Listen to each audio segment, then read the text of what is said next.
quand je n'ai pas encore complètement disparu sous l'ordre du droit des affaires.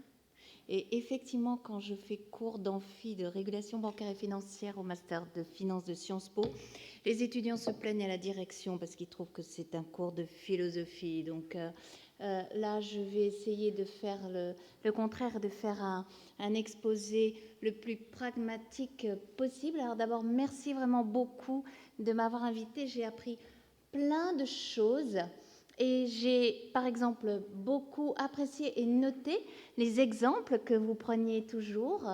Vous avez cité Société Générale, vous avez cité Dexia, vous avez donc cité des entreprises très particulières qui sont les banques. Ce sont des entreprises régulées. Vous avez cité le transport maritime, vous avez cité les chantiers navals. Ce sont des entreprises très particulières, ce sont des entreprises cruciales. Et pour ma part, c'est vrai que, vous l'avez dit, je pense que la notion d'entreprise régulée, ça n'a aucun sens, ça ne veut rien dire. Merci de m'avoir donné un sujet qui n'a aucun intérêt. Mais donc, en réalité, si ça peut avoir un intérêt, c'est uniquement en ce qu'on pourrait songer à réguler les entreprises, mais surtout, pas toutes. Oh non, s'il vous plaît, pas toutes, pas l'État partout dans les entreprises. Non, surtout pas. Mais dans certaines, oui. Ah oui, mais certaines uniquement. Les entreprises, certaines, les banques, oui. Les compagnies d'assurance, oui. Les réseaux d'électricité, oui. Les réseaux de transport ferroviaire, oui. Les chantiers navals, oui. C'est ce qu'on va appeler les entreprises cruciales. Ça, c'est l'avenir. Nous avons absolument besoin d'une régulation des entreprises cruciales. Et c'est l'État qui doit être là. L'État qui doit dire « Je suis l'État, je suis dans ces entreprises parce qu'elles sont cruciales. » Pas parce que j'en suis propriétaire, non. Ce n'est pas « Je ne me prévaux pas de mon droit de propriété, je me prévaux de ma qualité d'État. Je suis l'État. » Je suis en charge du groupe social, je suis en charge de l'avenir, je suis en charge du bien commun, je suis en charge du bien public, je suis en charge du groupe social, je suis en charge des personnes, je suis l'État. Alors je ne vais pas me mêler de toutes les entreprises, ça non. Les entreprises, les ordinaires, elles sont tout à fait bien placées pour s'occuper d'elles-mêmes. Ah, ça les économistes l'ont bien montré. L'État est un très mauvais actionnaire, un très mauvais gestionnaire. Protégez-nous de l'équité de l'État, s'il vous plaît, dehors l'État. Mais quand l'entreprise est cruciale, il faut que l'État soit dedans. Voilà ce que je voudrais essayer de vous expliquer et de vous expliquer très concrètement avec des cas concrets. Donc voilà les cas dans lesquels il sera adéquat de concevoir ici, maintenant, concrètement, par des lois, dans des cas et à l'avenir, de concevoir la régulation d'une entreprise par l'État. Et voilà quel est, à mon avis, les modes de régulation d'une entreprise cruciale par l'État, par sa présence et par sa prise de pouvoir. Alors tout d'abord, pourquoi en introduction, c'est vrai que l'entreprise régulée, ça n'a aucun sens, c'est même, excusez-moi, un contresens total quand on fait du droit des marchés. Parce que quand on fait du droit des marchés, et il ne faut pas opposer le marché et l'entreprise ne triomphera pas par la mort des marchés, oh ça non. C'est parce que seuls les espaces se régulent. Seul un espace se régule parce que la régulation, ça porte sur les structures des marchés. Ça parce que vous avez des espaces de marché qui, avant, étaient structurés sur des monopoles et qu'il faut les transformer en structures concurrentielles, soit parce que vous avez des marchés qui sont structurellement défaillants. Les économistes, parce que les économistes sont assez précieux, ont assez bien décrit la réalité. Vous avez des défaillances structurelles de marché, vous avez des monopoles économiquement naturels, les réseaux de transport, ou bien vous avez des asymétries structurelles d'information. C'est juste la banque, la finance, l'assurance, et là, il faut réguler ces espaces. Et puis, vous avez des entreprises qui doivent également être regardées de l'intérieur parce qu'elles ne peuvent pas se comporter seules et surtout, on ne peut pas supporter qu'elles défaillent. À ce moment-là, par exemple les banques, si les banques font faillite, c'est à ce moment-là tout le secteur financier qui s'écroule. Ça nous a juste coûté depuis 2008 1 000 milliards de dollars. Et si tout le secteur financier et bancaire fait faillite, c'est nous-mêmes qui faisons faillite. Dans la deuxième quinzaine d'octobre 2009, l'Europe a failli faire faillite. Heureusement, il y avait l'État. Alors ce que l'on fait, c'est que l'on rend l'entreprise, mais pas toutes les entreprises. Pardon, mon ami Jacques, pas toutes les entreprises, seulement les banques. Les banques, on va les rendre transparentes, on va les superviser. Mais la supervision et la régulation, ça n'a rien à voir. La régulation, c'est sur le secteur, la supervision, c'est juste sur l'entreprise. Donc, on ne régule pas les entreprises. Oui, mais il y a des cas très particuliers dans lesquels il est adéquat de concevoir une régulation d'une entreprise par l'État. Et vraiment l'État en tant qu'il est l'État, pas un actionnaire. Ça va être une nécessité conjoncturelle, et puis ensuite, il y aura une régulation principielle. Excusez-moi, je n'utilise pas de mots plus théoriques que cela. J'ai suffisamment lassé les étudiants de Sciences Po avec des mots compliqués. Donc là, je prends juste une nécessité conjoncturelle. C'est d'abord l'entreprise monopolistique. Je vais aller vite puisque je pense que nous allons en entendre parler et par bien plus savants et bien plus autorisés que moi pour en parler. C'était l'époque des monopoles d'État. C'était le mécanisme de la tutelle. Je passe. Et ensuite, il y a la pertinence tout à fait présente et définitive de la régulation des monopoles économiquement naturels. Les réseaux de transport, le gaz, les télécommunications, le ferroviaire, la poste. Bien sûr, ce sont des entreprises qui resteront toujours monopolistiques dans leur réseau de transport. L'économie l'a démontré parce qu'il n'est pas rationnel économiquement de dupliquer le réseau. La deuxième entreprise qui le ferait tomberait automatiquement en faillite. Donc, l'entreprise qui, la première, établit le réseau reste en monopole. Donc, cette entreprise-là, elle doit être régulée. C'est ce qu'on appelle les infrastructures essentielles, banques, finances, assurances et tous les réseaux de transport. Or, par exemple, les entreprises de marché, ce sont des infrastructures essentielles économiquement monopolistiques. Euronext, par exemple, là où tous les titres de marché sont cotés. Je vais prendre un autre exemple, tous les ports, les aéroports. Et là, vous avez par exemple l'arrêt du tribunal des conflits ADP, où le tribunal des conflits dit à très juste titre que la gestion d'ADP relève de la gestion du service public. Mais oui, et sans doute peut-être, vous savez, mais à chaque fois j'ai entendu pendant 2 jours, vous savez, des trucs que je ne savais pas du tout. Donc, j'imagine que vous ne savez pas que ADP, chaque année, publie un contrat de régulation. Ensuite, il y a, d'une façon plus importante encore, et là, c'est très important, car la régulation ne gère pas le présent ni le passé. Ça, c'est ce que fait le droit de la concurrence. Mais le droit de la concurrence, c'est un droit très simple. Ce n'est pas un droit politique. On peut laisser ça aux autorités de concurrence. Prenons l'État. L'État, essentiellement, c'est politique. L'État, on en a besoin pour qu'il s'occupe du futur. Et on n'a pas besoin d'un État pour qu'il s'occupe des positions dominantes présentes. On a besoin de l'État pour qu'il s'occupe politiquement des entreprises qui vont devenir monopolistiques demain. Et une entreprise qui aurait, par exemple, non seulement pour objet mécanique, mais surtout pour objectif, pour projet politique, de conquérir le monde, de conquérir un objectif crucial. Car qu'en principe général, la régulation se distingue fondamentalement du droit de la concurrence en tant que la régulation est définie comme un ex ante.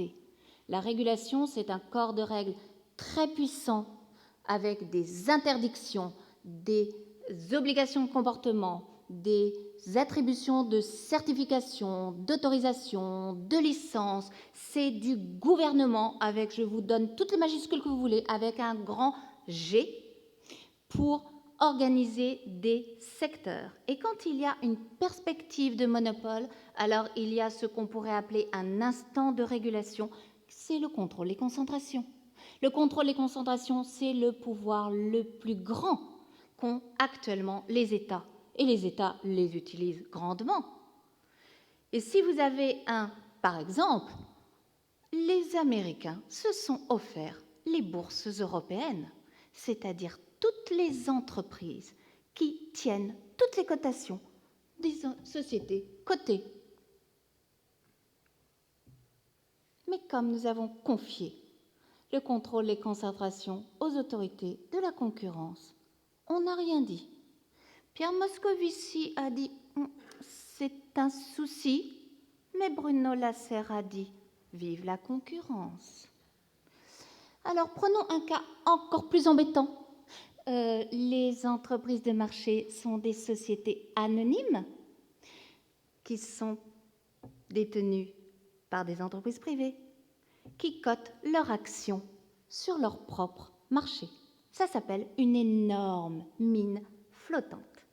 Mais c'est pas grave, je vais aller dans le même esprit critique et moqueur que notre président. Ce n'est pas grave, les États ensuite renfloueront, c'est-à-dire nous.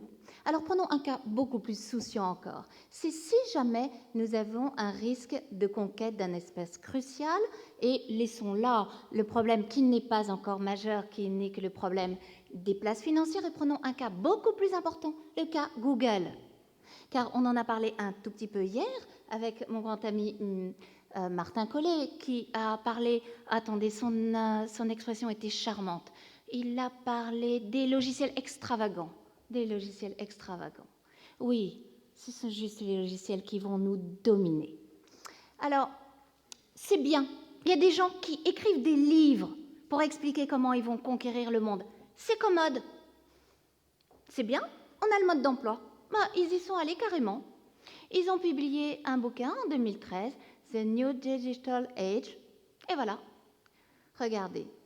Refaire le futur des peuples, des nations et de l'économie. Et là, si vous ouvrez les livres, ils expliquent leur plan pour construire un cerveau mondial.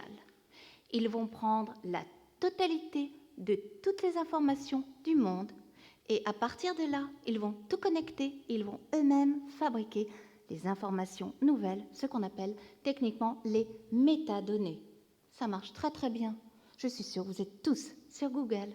Alors, tous les jalons sont en train de faire, ça tombe toutes les semaines. Donc, bien sûr, il y a la géolocalisation. Bien sûr, ils ont constitué toutes les métadonnées. Ils se sont appropriés les ouvrages sans aucune autorisation ni paiement des auteurs. Ça a été validé, bien entendu, par des tribunaux américains. Alors, vous savez qu'ils ont fait des lunettes. Et là, ils ont déposé un droit de copyright sur un mot que vous n'utilisez jamais. Ça s'appelle « vert ». Maintenant, si vous utilisez « vert », vous utilisez un mot qui est la propriété de Google. Ensuite, ils ont pris un contrôle de 2 petites entreprises qui n'ont pas d'importance. Le premier, c'est Titan. Titan, c'est la fabrication des drones. Vous savez, ces machines qui passent par-dessus vous et qui prennent des images. Maintenant, c'est la propriété de Google. Et puis aussi Skybox. Skybox, c'est l'entreprise de communication par satellite. Comme ça, toutes les images qu'ils prennent, c'est eux-mêmes qui les communiquent par satellite. Satellite, c'est ce que les États ne peuvent pas arrêter pour faire passer toutes les images. Ils peuvent arrêter pas mal de systèmes de communication, mais pas, justement, Skybox. Ça, ils ont fait ça le 14 avril 2000. Avril, c'est déjà très très loin. Ah non, Google est déjà passé bien après, parce que le 19 mai 2014, ils ont pris le contrôle de Wordlands, qui est la traduction automatique en langage naturel, parce que qui n'utilise Google Translation? Parce qu'un cerveau, il faut quand même que ça parle toutes les langues.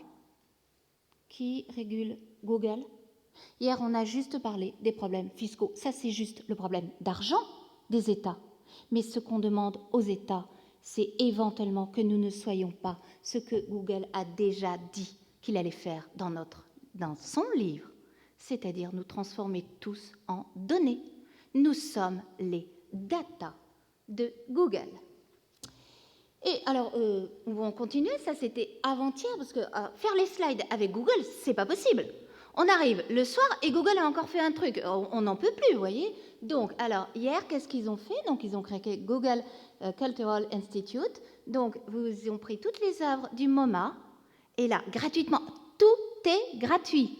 Dans la sagesse du droit commercial, vous n'avez pas l'air d'aimer le droit commercial, mais le droit commercial, c'est la sagesse même. Dans le droit commercial, la gratuité, c'est interdit. Et Google, tout est gratuit, bien entendu. Vous vous apportez vous-même. Donc, alors là, gratuitement, vous allez cliquer, vous aurez les œuvres du MoMA dans votre salon. Oh, vous allez y aller. Tous vos données, vous allez les donner. Oh là là, vous allez vous précipiter dans les bras de Google. Ça, c'était avant-hier. Les conséquences, c'est en train de se faire. Je pense que le temps que les travaux seront édités, tout sera bouclé. Je ne veux même pas parler des liens de Google et de la CIA. Donc, j'espère que ce n'est pas enregistré. J'ai rien dit. Alors, donc, il y a création du cerveau mondial par appropriation des données et retraitement approprié, au sens où vous l'avez très bien dit, cher ami, approprié, c'est-à-dire que c'est à lui. C'est du droit de propriété. Ça, les juges américains l'ont tellement bien dit. Le seul travail d'indexation fait que toutes vos données appartiennent à Google. Et comme il y a des métadonnées, ça appartient aussi à Google. Vous croyez que vous vous appartenez? Oh ben non, on n'est pas au XVIIIe siècle quand même. Vous croyez que vous vous appartenez? Bon. Ensuite, Google va vendre vos métadonnées, mais grâce à la puissance des algorithmes, ce n'est pas votre présent qu'ils vendent, c'est votre futur. Ce n'est pas votre état de santé présent, c'est votre état de santé futur. Et là, alors là, vous qui vous êtes donné gratuitement pour avoir accès aux outils que Google vous offre gratuitement, vous leur offrez une valeur formidable, car votre futur, il y a plein d'acheteurs pour ça, rien que les compagnies d'assurance, votre état futur de santé, le profil de vos enfants pour les employeurs. Ah, Google, le cours boursier de Google, mais j'espère que dès que vous sortez ici, vous achetez des actions Google. Moi, c'est le seul conseil que j'ai à vous donner. Devenez actionnaire de Google et il aura un monopole. Le cerveau mondial, c'est un extraordinaire monopole et les clients sont infinis. Qui a donné le coup d'arrêt? Ce sont les juges. Pour ma part, mais bien sûr que j'ai des tas d'a priori, je pense quand même que le droit, le juste, ce sont les juges. Et la Cour de justice de l'Union européenne a rendu un arrêt le 15 mai 2014 contre Google. Elle a dit non, il y a un droit à l'oubli. Les personnes vont effacer leurs données. Alors là, non, le café a eu mauvais goût ce jour-là pour Google. Ah non, non. Si vous, tous les petits neurones du cerveau mondial de Google, vous vous effacez, non, ça va pas du tout. Donc en ce moment, les 1500 personnes utilisées par Google uniquement pour faire le lobbying auprès du Parlement européen, tous les jours, sont en train de convaincre le législateur européen que la neutralité du net, notion qui n'a aucun sens et qui a entièrement été pensée par la Maison-Blanche, doit absolument aller contre le droit fondamental à l'oubli. Nous verrons si vous préférez rester libre ou si vous préférez devenir actionnaire de Google.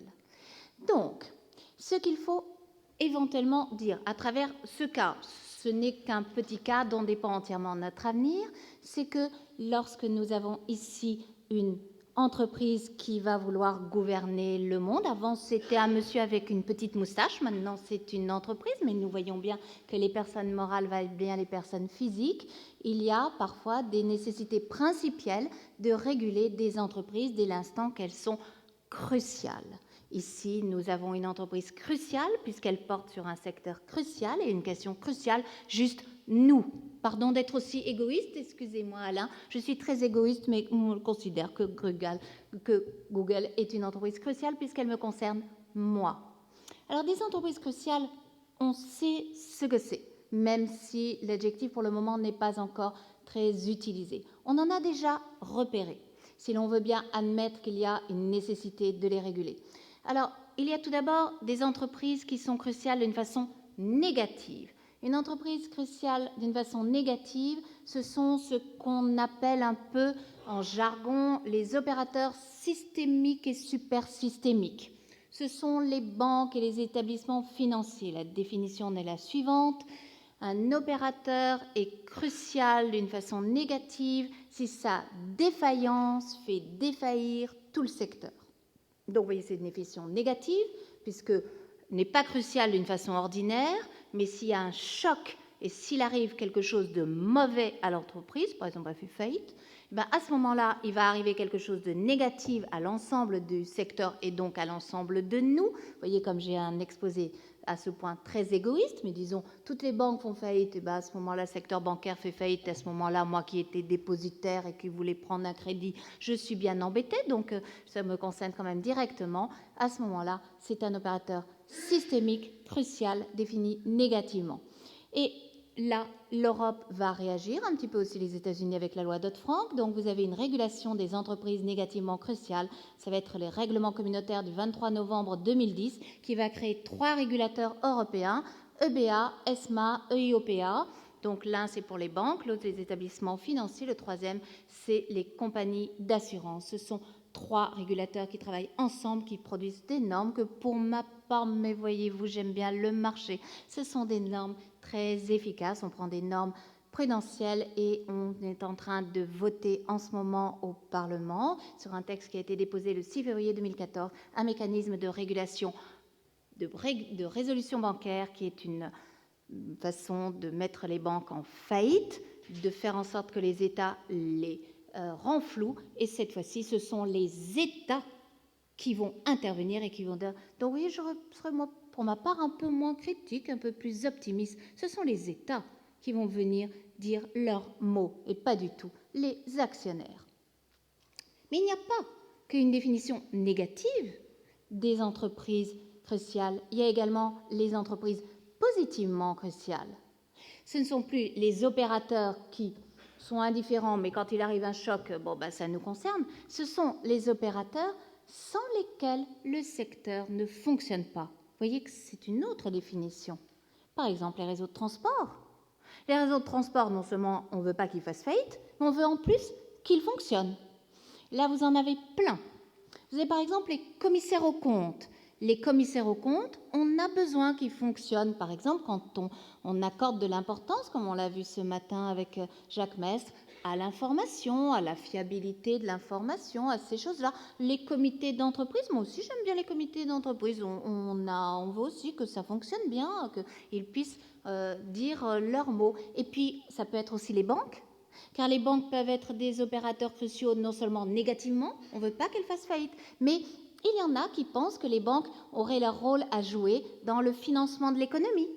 Donc à ce moment-là, ça devient des opérateurs cruciaux positivement et on veut qu'elles agissent en permanence. Donc à ce moment-là, ce n'est plus une régulation préventive par l'État quand il y a un choc, mais une présence permanente de l'État dans les banques pour qu'elles jouent effectivement leur rôle de financement de l'économie. Et là, vous avez un exemple, c'est la loi du 26 juillet 2013 de séparation et de régulation des activités bancaires qui le prévoit et qui, par exemple, prévoit ce qu'on appelle l'inclusion bancaire qui lie le fait d'avoir un compte en banque et le fait de lutter contre l'exclusion sociale. Du coup, pourquoi pas, puisqu'on est là pour demander des choses au législateur. Est-ce que le législateur ou bien un juge qui passerait dans le couloir ou qui regarderait Internet voudrait bien nous créer une catégorie un peu abstraite, enfin, une petite catégorie juridique, qui serait les entreprises cruciales et qu'il faudrait effectivement réguler. Et là, on établirait une définition, on dirait... Toute entreprise est négativement cruciale si sa disparition cause un choc au secteur qui met celui-ci en péril. Et si une entreprise correspond à cette définition, alors l'État entre dans l'entreprise en tant qu'il est l'État. Ça n'a aucune importance qu'il soit actionnaire ou non, mais on y associerait aussi une définition positive Toute entreprise est positivement cruciale si le bon fonctionnement d'un secteur dépend de sa présence, de son bon fonctionnement, j'ai entendu des petits trucs sur la corporate governance, de son bon fonctionnement et de son bon comportement. On voit à ce moment-là qu'il y a une pertinence de la définition positive de l'entreprise comme projet commun à long terme. Et là, alors là, j'étais vraiment contente hier et ce matin, car le meilleur exemple, c'est par exemple les chantiers navals ou l'industrie nucléaire. On voit très bien que la définition négative, elle est technique, elle passe très très bien auprès de la Commission européenne, et c'est l'union bancaire. Et l'union bancaire, c'est une sorte de miracle technique et politique. L'union bancaire, vraiment, si vous aimez le droit, ouvrez les textes, ils sont très très beaux et bien faits. Et puis la définition positive, elle est plus politique. Alors là, il faudra attendre qu'on ait une Europe politique, mais peut-être que ça se fera, et elle peut très bien se faire au niveau des États. L'Allemagne le fait, la France pourrait très bien le faire. Deux exemples, les réseaux de transport d'énergie, c'est la définition négative. Le système de santé publique, c'est la définition positive. La définition positive, elle peut tout à fait être défendue. L'État doit être présent et pas nécessairement à travers la propriété uniquement parce qu'il est l'État. À ce moment-là, vous avez une confrontation qu'il faut faire, mais moi je suis pour avoir des opinions, je suis pour juger l'état du monde et l'état du droit positif. Et je me souviens d'un grand auteur, je crois que c'était Vedel, s'il dit « Je regarde le droit positif, je regarde mon opinion. Si le droit positif n'est pas conforme à mon opinion, je dis que le droit positif a tort. » Alors moi je vais regarder le droit positif, et si le droit positif n'est pas conforme à mon opinion, je dirai que le droit positif a tort. Donc ce que je vois quand je regarde le droit communautaire, c'est que je vois qu'il y a une conception très restrictive de l'entreprise cruciale. Il faut dire que le droit positif ne connaît pas la notion d'entreprise cruciale, mais à partir de cet après-midi, le droit positif va la connaître. Donc, ce que je vois, c'est que, par exemple, en droit communautaire, pour le gaz et l'électricité, la Cour de justice comprend le mécanisme des golden shares. Les golden shares, c'est le mécanisme par lequel l'État a très peu d'actions, mais ce sont des golden shares. Grâce à ce très peu d'actions, l'État est présent.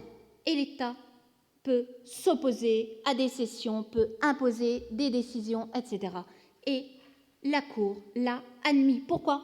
Parce que c'est le gaz et l'électricité. Et que le gaz et l'électricité, c'est l'énergie et que le peuple en a besoin ici et pour le futur. Mais en revanche, le tribunal de l'Union européenne, dans un jugement du 29 novembre 2012, a dit « Non, pour les banques, ce n'est pas important pour les peuples, c'est une entreprise ordinaire. » Eh bien, il faut faire évoluer le droit communautaire.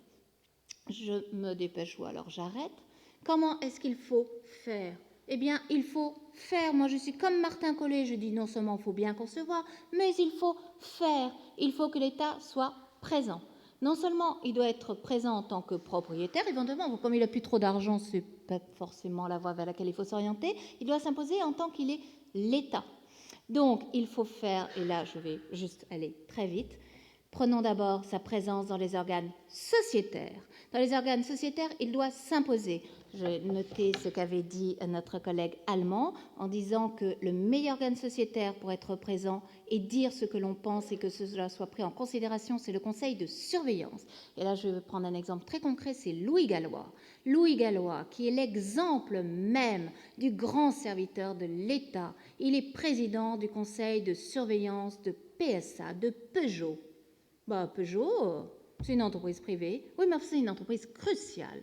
Et donc, il est là et il porte la voix de l'intérêt général. Eh bien, c'est parfait.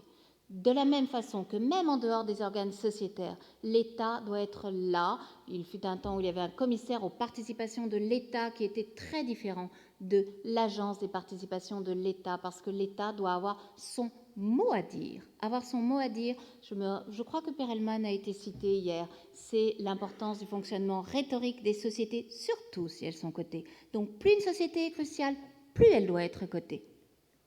Et enfin, et j'ai fini, mais il faut aussi faire une régulation directe également de l'entreprise cruciale par le droit de veto, le droit de veto, c'est l'État qui arrive et qui dit parce que je suis l'État, j'exerce un pouvoir négatif et je m'oppose. Le décret du 14 juin 2014 sur le contrôle des investissements étrangers, il est excellent. On a dit qu'on allait être poursuivi devant la Commission européenne. Ah bah alors là, j'attends de voir, hein, parce que bien sûr qu'en matière de santé publique, en matière de transport d'énergie, bien l'État est légitime à contrôler qui est là.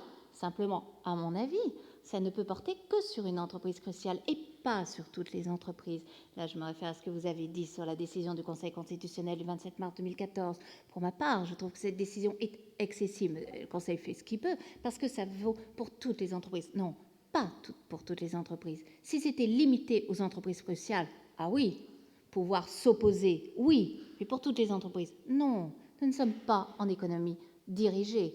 Et enfin, mais j'en arrête là, d'autant plus que ça sera tellement bien traité par Jacques Fournier, il y a une légitimité de la notion d'entreprise publique. Oui, oui, oui, oui, mais que si c'est une entreprise cruciale. Et voilà ma conclusion, c'est que merci le mauvais sujet, entreprise régulée, ça ne veut rien dire, mais oui, parce qu'il faut une régulation directe des entreprises dès l'instant que elle est une entreprise soit négativement, soit positivement cruciale. Et ça, c'est l'avenir de la régulation.